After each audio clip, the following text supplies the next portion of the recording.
California wildlife officials are warning of a very destructive fire season this summer, thanks in large part to the drought. We wanted to know, what are fire agencies doing this year that's different than in past years? Good evening, I'm Sam Shane. CBS 13's Ian Schwartz is live with Mobile Weather Lab getting answers tonight on this new approach to prepare for this year's fire season. Ian?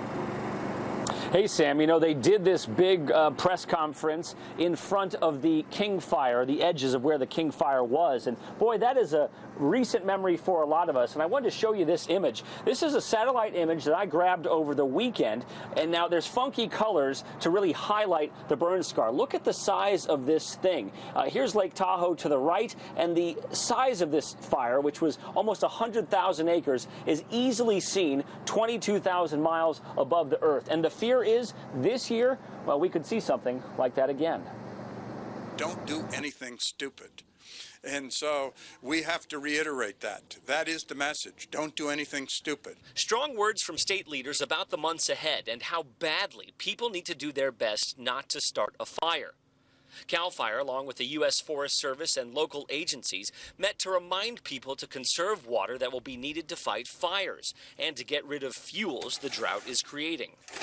You need to remove that vegetation as it dries. We don't want your dry lawn and your dry brush to contribute to more of the fire hazard. We saw that last year during the 97,000-acre King Fire.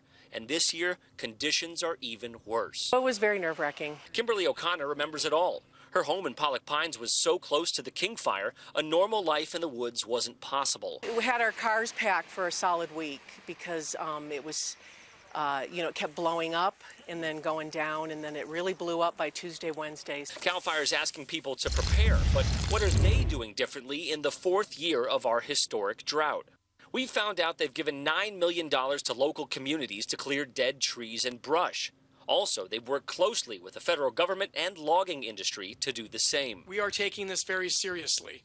Just in the last 13 years, we've had probably 10 of the top 20 most damaging fires in the state history.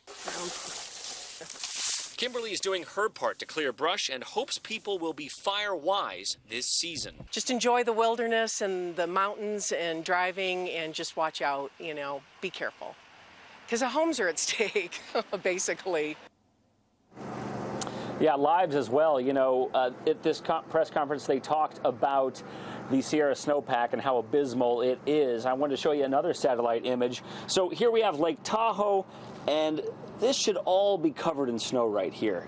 This is just a sign of how bad it's going to be. Just a couple of patches of white here and there. When they did that last snow survey, Sam, well, they didn't even do it. They usually go up to the Myers area and, stick the stick in the snow, but there was nothing there, and they just said, forget it. We understand how bad it is, and let's just, it's really not a matter of if we're going to see a fire, it's kind of when. Right, and probably a lot more and probably more severe than we've seen in the past. And Ian, those pictures really tell a story, and Dave is joining us.